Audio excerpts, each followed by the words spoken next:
Hello friends, ಇವತ್ತು ನಾವು ಒಂದು ಐತಿಹಾಸಿಕ ಸ್ಥಳದಲ್ಲಿದ್ದೇವೆ. ಅದು ಮಹಾರಾಷ್ಟ್ರದ ಮಹಾಡ್ನ ಚೌಡರ್ ಕೆರೆ.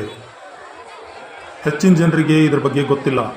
ಮಹಾಡ್ನ ಹೆಸರು ವಾಸಿಯಾಗಿರೋದು ಮಹಾಡ್ ಸತ್ಯಾಗ್ರಹದಿಂದ. ಬನ್ನಿ ಅದರ ಬಗ್ಗೆ ತಿಳಿಯೋಣ.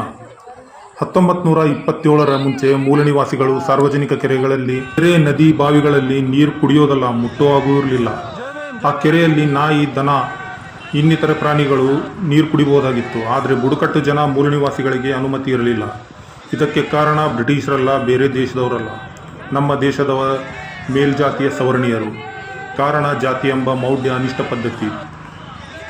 ಇದೇ ಕಾರಣದಿಂದಾಗಿ 20 ಮಾರ್ಚ್ 1927ರಂದು ಬಾಬಾ ಸಾಹೇಬ್ ಅಂಬೇಡ್ಕರ್ ಅವರು ಈ ಅನಿಷ್ಟ ಜಾತಿ ಪದ್ಧತಿಯ ಮೌಢ್ಯದ ವಿರುದ್ಧ ಸತ್ಯಾಗ್ರಹಕ್ಕೆ ಕರೆ ನೀಡಿ, ಅದೇ ಮಹಾಡ್ ಸತ್ಯಾಗ್ರಹ.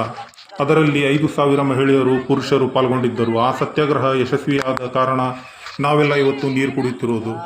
ಮಹಾಡ್ ಕೆರೆಯ ಫುಲ್ ವಿಡಿಯೋ ನಮ್ಮ ಚಾನೆಲ್ನಲ್ಲಿದೆ, ನೀವು ಹೋಗಿ ನೋಡ್ಬೋದು. ಅದೇ ರೀತಿ ನಮ್ಮ ಚಾನೆಲ್ನ ಲೈಕ್ ಮಾಡಿ, ಶೇರ್ ಮಾಡಿರಿ, ಸಬ್ಸ್ಕ್ರೈಬ್ ಮಾಡಿರಿ, ಕಾಮೆಂಟ್ ಮಾಡಿರಿ. ಜೈ ಭೀಮ್.